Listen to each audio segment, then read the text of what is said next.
jam'iyyar na dahir. Inda zaka bayar da cikakkun bayanan sunanka da Voters Identification Number VIN, lambar waya, shekarun haihuwa da sauransu. Domin samar da nagartaccen tsarin adana bayanai na jam'iyya da kuma kyakkyawar sadarwa tsakanin shugabanni da 'ya'yan jam'iyyar na gaskiya. Dama an ce zamani abokin tafiya ne. Jam'iyyar APC ta bi sahun jam'iyyun da suka ci gaba a duniya ta hanyar rijistar 'ya'yan jam'iyya ta e-registration. Yawan mutane shine kasuwa. Malam ko malama, kada ku bari a barku a baya. Ku hanzarta ziyartar rumfarku ta zaɓe domin rijista don ka zamo ɗan jam'iyya na haƙiƙa. Wanda shine kaɗai zai baka damar nemo kowane matsayi a tutar jam'iyyar. E-register. Tuni an fara ta ne a kowane rumfar zaɓe da ke faɗin jihar Sokoto.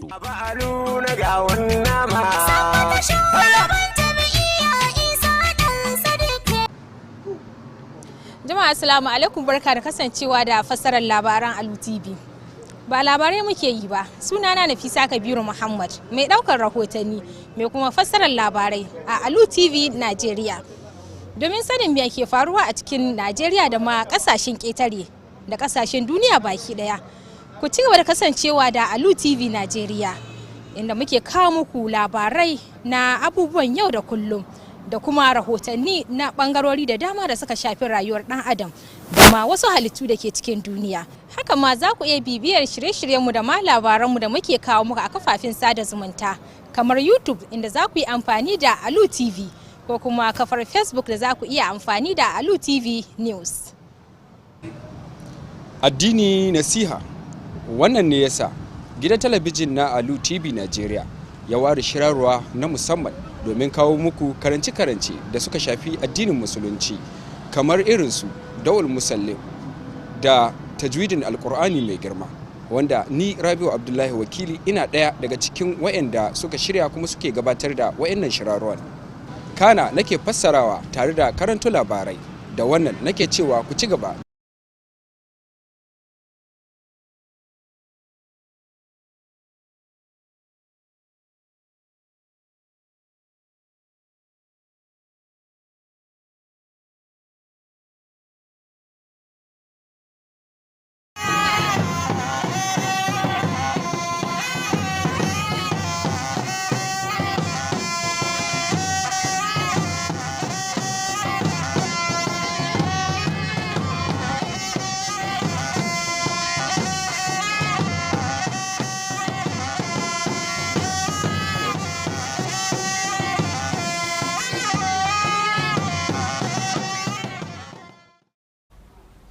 A very good evening and thank you so much for joining us at this time. Welcome to Alu TV News. Today is Thursday, 15 January 2026, which is equivalent to 25th Rajab 1447 after the Hijrah of Prophet Muhammad, peace be upon him. Ameen.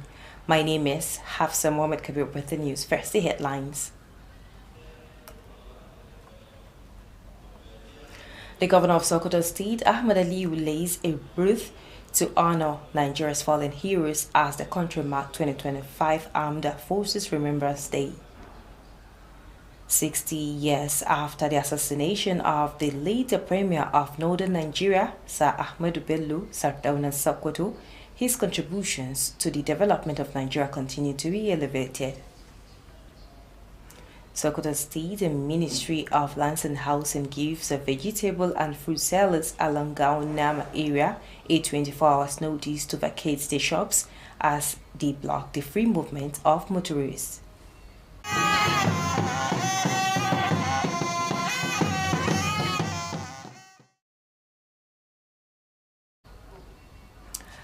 The governor of Sokoto State, Ahmed Aliu, has paid a tribute to Nigeria's fallen heroes who laid down their lives in defense of the country's unity and territorial integrity as Nigeria marked the 2025 Armed Forces Remembrance Day. The ceremony, which marked the climax of annual remembrance activities in the state, was held at the Ahmed Megir Theatre, Sokoto. Our government house correspondent, Nasir Abakikiri, completes the story. January 15th is observed annually to honor members of the armed forces who paid the supreme price during the First and Second Wars, the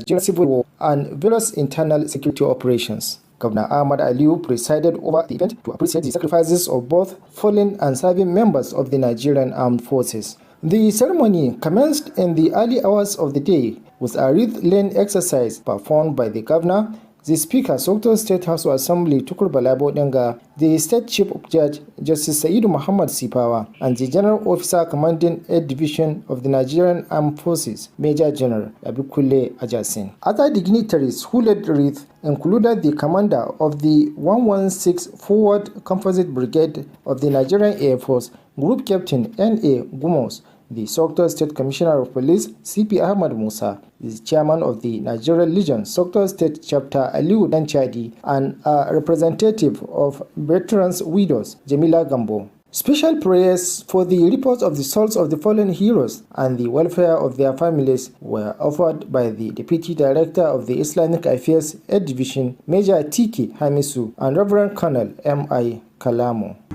آمين سبحان ربك رضوت ما يصفون وسلام على المرسلين والحمد لله العالمين. Thank you for the immense contributions of the members of the Armed Forces of Nigeria. Other activities at the ceremony included the firing of 3 volley salutes, signing of the condolence register, release of ceremonial pigeons, and inspection of the parade. Speaking to newsmen shortly after the event, Governor Ahmad Aliyu commended the gallantry and professionalism of the Nigerian Armed Forces in maintaining peace and unity across the country. The occasion is not only to honor those who paid the supreme price, but also to recommit to the welfare of military personnel.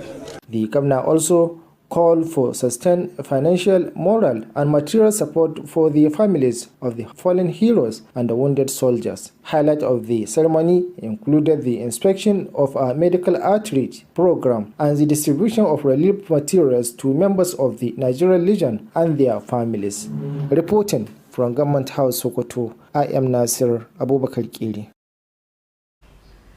The Sokoto State government has clarified a viral video circulating on social media alleging that residents of Tidibali village in Isa local government area were chased away by bandits.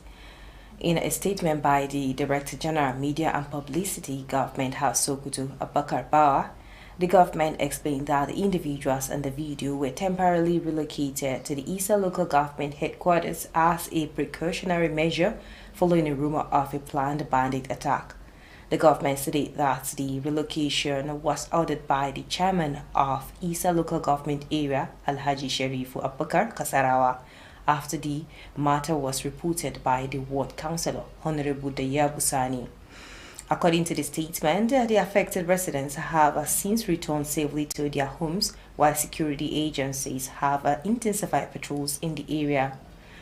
To further enhance security, the state government has approved the establishment of a forward operations base in the community. The Sokoto state government reaffirmed its commitment to protecting lives and property and cautioned the public against the spread of rumors and politicizing of security matters. Leaders and young people across the country have been called upon to closely study and emulate the life of sacrifice, exemplified by the late Premier of Northern Nigeria and Sardauna Sokoto, Sir Ahmadu Bello. The call was made by the respected historian in the state, Bello Idris, during a public lecture organized to mark the 68th memorial anniversary of the late Sardauna of Sokoto. Correspondent Aminu Al-Hussein Amana reports that this year's lecture with the theme Unfolding Legacy Left by Him in Service to Humanity focus on the historical significance of Sir Ahmadu Bello's leadership and its relevance to contemporary governance, education, and social development. His report. Speaking during the annual memorial lecture, renowned historian and majority leader of the Sokoto State House of Assembly, Honorable Bello Idris, said the enduring legacy of Sir Ahmadu Bello transcends partisan politics and continues to resonate through its powerful message of humanity, justice, and selfless service to others. Sardauna was a very generous person, and a hard-working leader, and a leader that should be emulated from all cronies of Nigeria. According to him, these timeless values are essential for nurturing a new generation of leaders guided by integrity, compassion, and a strong sense of responsibility to society. Earlier in his remarks, the Executive Secretary of the Sokoto State Arabic and Islamic Education Board, Ahmad Babaltine, described the annual commemoration as an important platform for preserving history, strengthening moral values, and inspiring future generations through the exemplary life of the Sardauna of Sokoto State. So we want our children to learn from this man. We want to educate our children to know who is Sardauna. We want to educate our children to know that life is what you make of it. Also speaking, the Wazir in Sokoto, Professor Asambawale Junaid, alongside a representative of the State Commissioner for Basic and Secondary Education, Abdullahi Altine Durbawa, noted that the values upheld by the Sardauna remains relevant today and serve as a lasting reminder of his immense contributions to society and the nation at large. The late Sardauna of Sokoto State was assassinated on 15 January 1966.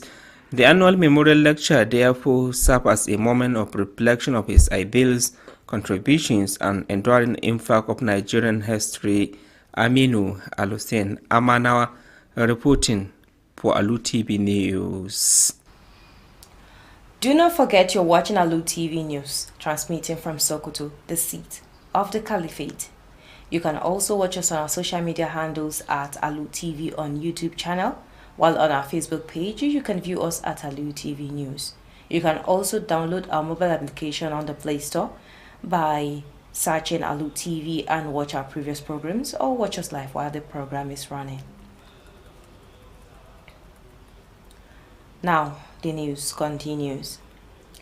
60 years after the passing of the late Premier of Northern Nigeria, Sardauna Sokoto, his ideals continue to resonate and reminding leaders and citizens alike of the enduring values of dedication, humility, and selfless service to the common good.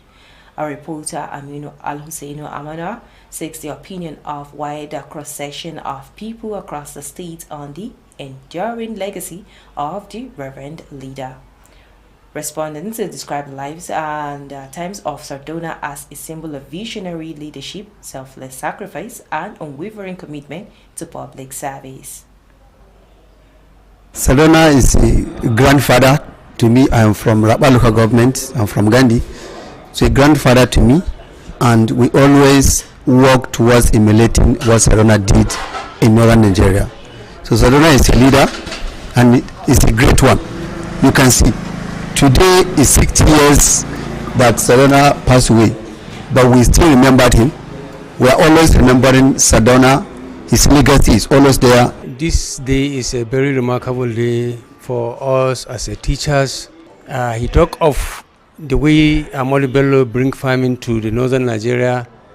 I emulated him. I followed him. Now Sardauna is a gentleman because we tell us Sardauna do many important things for Nigeria, for world. In fact, that is why everyone like to do good things like Sardauna. The Sokoto State Ministry of Lands and Housing has issued a 24-hour ultimatum on business operators trading along the road opposite Usmanu Danfodio Teaching Hospital, directing them to vacate the area or risk the demolition of the structures. The Commissioner for Lands and Housing, Barrister Nasiru Aliyu Dansohu, gave the directive during a final warning inspection of the area. Lands and Housing correspondent once again, Aminu Al-Hussein Amana takes us to the. During the inspection, Barrister Nasiru Ali Dansoho said many of the business operators were illegally occupying road setbacks and public spaces are designated for pre-movement and public safety. On Saturday, there was an accident that claims the life and injured several people around here as a result of these marketers displaying their goods here. People are stopping to purchase and it led to the death of one individual over there. So government find it imperative. This was the first time we are giving them this. In fact, 2 years ago, I think I was here. I asked them to leave, but they refused to. But this time around, we are serious. We are taking all necessary measures. He described the development as unacceptable, particularly considering the sensitive nature of the hospital environment. The commissioner noted that several road accidents had been recorded in the area in recent times, adding that investigation revealed traffic congestion caused by roadside trading and illegal structures as a major contributing factor. Here to the main road, it poses a lot of danger, and in particular taking into consideration the roundabout around here, which covers and conveys a lot of vehicular movement, which poses danger to the public. Barrister Dansoho warned that state government will no longer tolerate violations of land use and urban planning regulations, stressing that enforcement teams will commence a demolition immediately after the expiration of 24 hours notice. He reaffirmed the ministry's commitment to ensuring a safe, orderly and well-planned urban environment, especially around critical public institutions such as hospitals. Meanwhile, some traders affected by the eviction notice have appealed to the APC leader in the state, Senator Aliyu Dawamako, and Governor Ahmad Ali to intervene. According to the traders who spoke to Alu TV News, their businesses are their primary source of livelihood. Therefore, they expressed a deep concern over 24 hours ultimatum, fearing the loss of their means of survival. Aminu Alusen Amanawa, Alu TV News. The Coalition of Northern Groups, CNG, has organized a one-day public lecture for students in Sokoto State to address the rising challenges of hate speech, digital violence, and drug abuse among youth. The lecture, held at the Shehu Shagari College of Education, Sokoto, is aimed at instilling positive values, promoting unity, and preparing students to become responsible leaders and worthy ambassadors of the society. Ibrahim Ahmed Aiki Allah brings us to speed with the details.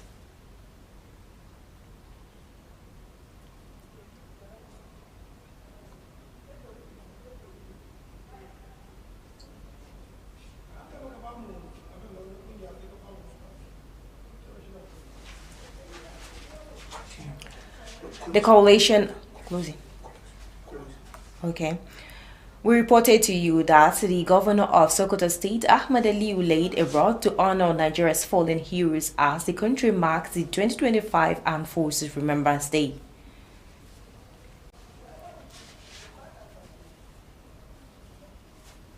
The ceremony paid.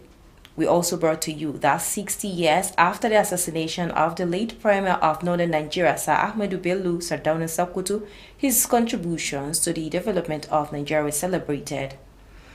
We also told you that the Sokoto State Ministry of Lands and Housing issued a 24-hour notice to vegetable and fruit sellers along the Gawanama area to vacate their shops after they blocked the free movement of motorists. On behalf of the news editor Bashar Bakar and the production team, I am still Hafsa Mohamed Kabi saying, do have yourself a lovely evening.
A labarunmu na yau za ku ji cewa gwamna Amur Ali Sokoto ya aza horanni domin tuna da 'yan mazan jiya daidai lokacin da aka yi bikin nan na tuna da su na shekara ta 2025. Za kuma ku ji cewa shekaru 60 da suka gabata bayan da aka hallaka Saddaunan Sokoto su Ahmadu Bello, an yi tunani da kuma tunawa da irin gudunmuwar da ya ba su a ganin cewa a riƙe wannan ƙasar ta zama ɗunkakkiya.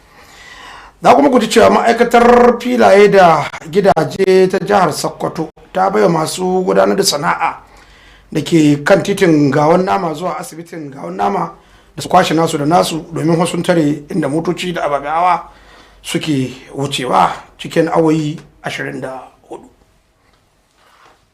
To masu kallo, barka da yammacin yau Alhamis 15 ga watan Janairu shekara ta 2026 daidai da 25 ga watan Rajab shekarar musulunci 1447 bayan jiran Musa sallallahu alaihi wasallam daga birnin Makka zuwa birnin Madina masu tsarki. Suna na Bashar Abubakar dauke da fassarar labarunmu na wannan lokacin.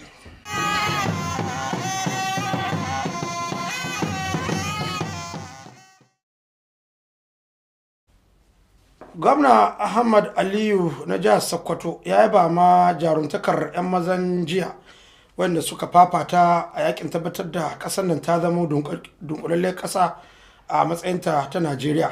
Gwamnan ya yi yabon ne a bikin tuna da 'yan mazan jiya da aka yi na bana shekara ta 2025 a bikin da aka gudanar a dandalin tuna da Ahmad Mai Gero da ke Sokoto. Wakilin manufadar gwamnatin jihar Sokoto Nasir Abubakar Killa kan layi ya ci rahoton.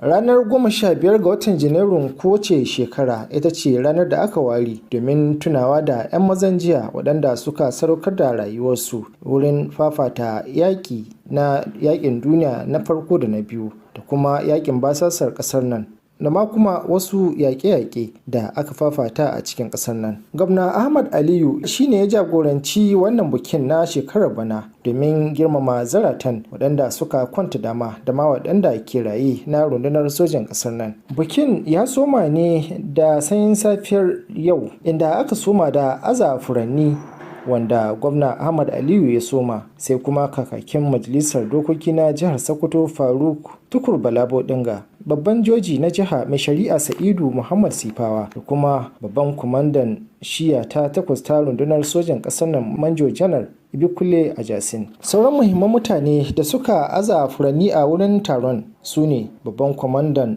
ta 116 ta rundunar sojan saman ƙasar nan da ke nan jihar Sokoto, Group Captain N.A. Gomos, kwamishinan 'yan sanda na jihar Sokoto CP Ahmad Musa, shugaban kungiyar 'yan mazan jiya reshen jihar Sokoto Aliyu Danchadi da kuma wakiliyar zawarawa da matan tsaffin sojojin da suka kwanta dama Jamila Gambo. Daga nan kuma sai aka gudanar da addu'o'i na musamman domin neman gafara ga zaratan da suka kwanta dama, wanda aka gudana a ƙarƙashin jagorancin mataimakin daraktan lamuran addinin musulunci na shiya ta 8 ta rundunar sojan ƙasar nan Meja TK Hamisu da kuma Kanal MI Kalamu, wanda ya gudanar da addu'a ta addinin Kirista. محمد على محمد كما صلى ابراهيم وعلى حميد مجيد اللهم بارك على محمد على محمد وبارك على ابراهيم على ابراهيم انك حميد مجيد امين. سبحان ربك رب العزه عما يصفون وسلام على المرسلين والحمد لله رب العالمين. Sauran abubuwan da aka gudanar a wurin wannan taron su ne halbin bindiga domin girmama ruhin zaratan da suka kwanta dama da kuma rattaba hannu akan rajistar jaje da ma kuma sakin tantabarin da ke alamta zaman lafiya, inda daga bisani kuma gwamna Ahmad Aliyu da manyan jami'an gwamnati suka duba faretin da rundunar sojan ƙasar nan ta shirya. Da yake jawabi ga manema labarai jim kaɗan bayan kammala wannan taron, gwamna Ahmad Aliyu ya jinjina wa sadaukar da kai da karsashin rundunar sojan ƙasar nan, wanda a cewarsa ya taimaka wurin wanzar da zaman lafiya da haɗin kai a faɗin ƙasar nan. Gwamna haka zalika ya kira ga jama'a da su ɗore da tallafa wa iyalai da tsaffin zaratan rundunar sojan ƙasar nan waɗanda suka ba da gudunmuwa wurin ganin haɗin kan ƙasar nan ya ɗore da zaman lafiya. Yayin bukin, gwamna Ahmad Aliyu ya dudduba shirin duba marasa lafiya kyauta da kuma kayan tallafi da aka tanada domin taimakawa tsaffin sojan da iyalansu. Ƙarshen wannan rahoton kenan. Nasiru Abubakar Kiri daga fadar gwamnatin jihar Sokoto. To Allah shi kyauta. Gwamnatin jihar Sokoto ta fitar da waɗansu bayanai da ta ce ta ga waɗansu faifan bidiyo yana yawo a kafar sadarwa ta sada zumunta wanda ake ikirarin cewa wai 'yan bindiga sun kori waɗansu mazauna ƙauyen Tidibali da ke yankin mulkin Isa daga gidajensu. Wani jawabi da muka sama wanda daraktan hulɗar jama'a da watsa labarai na fadar gwamnatin jihar Sokoto Malam Abubakar Bawa ya fitar ya bayyana cewa wannan bayanin da ake yi dai ba dai ma gaskiya ba ne, domin mutanen da aka gani suna yawo sun fito ne zuwa sharkwatar karamar hukumar domin samun malaba bisa ga umarnin shugaban karamar hukumar Sharifu Abubakar Kamarawa. Gwamnatin ta bayyana cewa shugaban karamar hukumar ne da kansa ya umarci jama'ar ƙauyen Tidibali da su yi ƙaura zuwa karamar hukumar domin waɗansu bayanai da aka samu daga kansilar mazaɓar ta Tidibali da Yabu Sani wanda ya kai ma karamar hukumar. A cewar sanarwar, mazaunan da abin ya shafa sun dawo lafiya kalau gidajensu bayan da aka ga cewa lalle dai waccan magana da ake magana da ita ba gaskiya ba ne. Domin ƙara inganta tsaro, gwamnatin ta jihar Sokoto ta aminta da kafa wani sansanin soji a cikin ƙauyen domin ya ci gaba da sintiri da kuma kota kwana. Gwamnatin jihar ta nanata ƙudurinta na kare rayuka da dukiyoyin al'umma tare da hankali ga jama'a da su daina yada jita-jita da kuma gujewa sanya harkokin tsaro da sha'anin siyasa.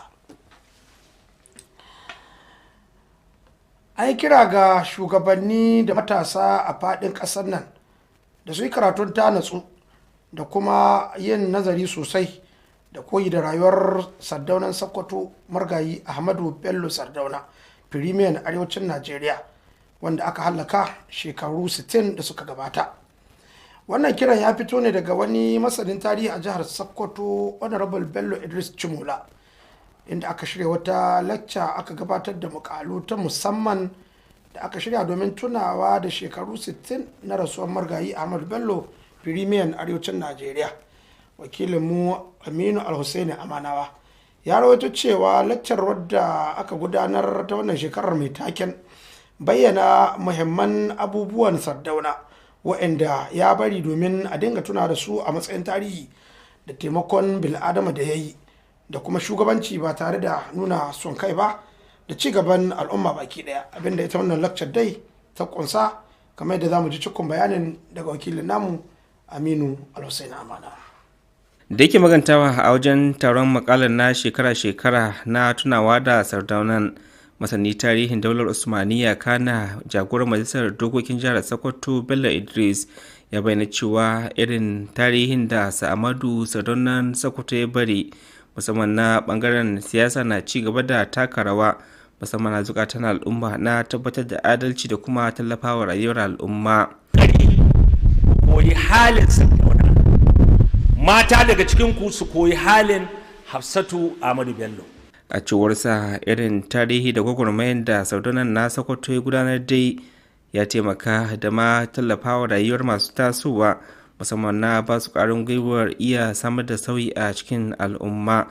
Tun da farko da yake magantawa sakataren hukumar kula da harshen larabci da ilimin addini ta jihar Ahmad Babaltune ya bayyana taron na shekara-shekara a matsayin taro na tattaunawa akan tarihi da kuma koyar da halayen Sardaunan na Sokoto musamman a tsakanin masu tasowa na jihar ta Sokoto. Su ba su rike cewa mutane bayan su bane, su suka ce bayan mutane ne, ba su aka bauta ba. Abin aka ce masa na su saboda duk aka maka labari ne, gobe suna ce labari wanda ba taɓa ji ba. A kalamansu daban-daban, wazirin Sokoto Farfesa Samba Wali Junaidu tare da wakilin kwamishinan ma'aikatar ilimin matakin farko na jihar Sokoto Abdullahi Aliyu Durbawa dukkaninsu sun bayyana halayen Sardauna a matsayin abin koyi. saboda haka Ahmad Bello ya girmama addini, duk shekara kuma sai ya je hajji. Diba fa abinda ba ku sani ba, arewa shi a shugabanta, amma nan gida shi ka azumi. An hallaka margayi Sardonan na Sokoto ne dai a ranar 15 ga watan Janairun shekarar 1966, yayin da ɗayan ɓangaren bikin tattauna rayuwar Sardonan na shekara-shekara da ake gudanarwa na ci gaba da fito da irin aika da gudunmuwar da ya bayar da ma ƙara tabbatar da tarihin ƙasar nan. Aminu Alhussein Amanawa, labarun Alu TV. To masu kallo kada a shafa, labarun na zo muku ne daga kafar talabijin ta Alu TV da ke cilla muku shirarwanta daga birnin Sokoto cibiyar Dole Usmaniya. Idan ma ana son kallon mu, ana iya kallon mu ta kafafen sadarwar mu na zamani kamar YouTube Alu TV, ko kuma a Facebook za ku iya kamo mu ta Facebook dinmu wato Alu TV News, ko kuma ku sauke manhajar mu idan kuka je Play Store Alu TV domin ganin shirarwan da ke gudana da ma waɗanda suka gudana. Labarun za su ci gaba. Shekaru 60 bayan rasuwar firimiyan arewacin Najeriya sa Ahmadu Bello Sardauna, darajojinsa da rayuwarsa da ci gaba da bayyana kamar yadda al'umma daban-daban suke bayyana.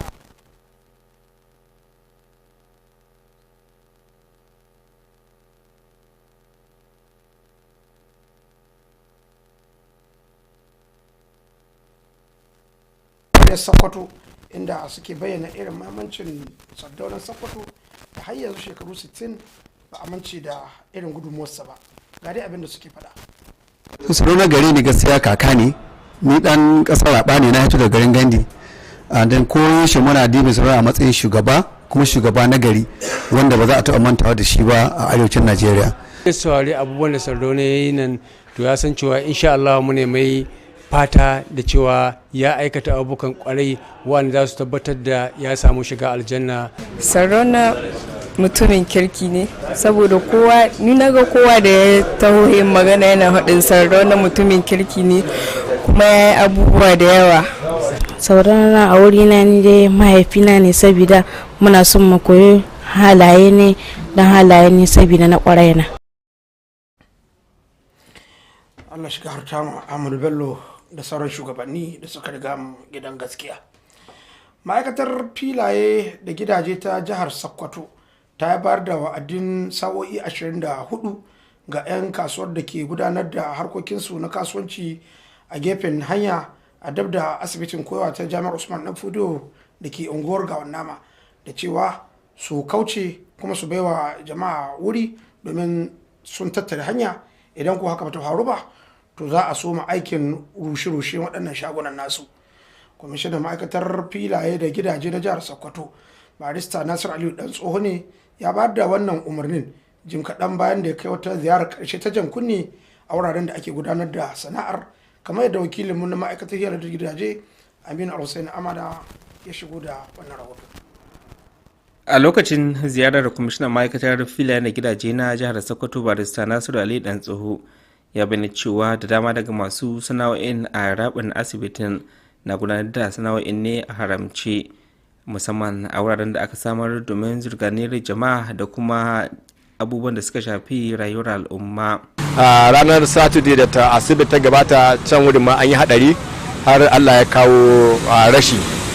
Mun san kaddara kuma mun san duk abin da Allah ya kawo shine, amma yanzu mun ba da dama ga duk masu shaguna cewa Allah su kwashe kayayyakinsu.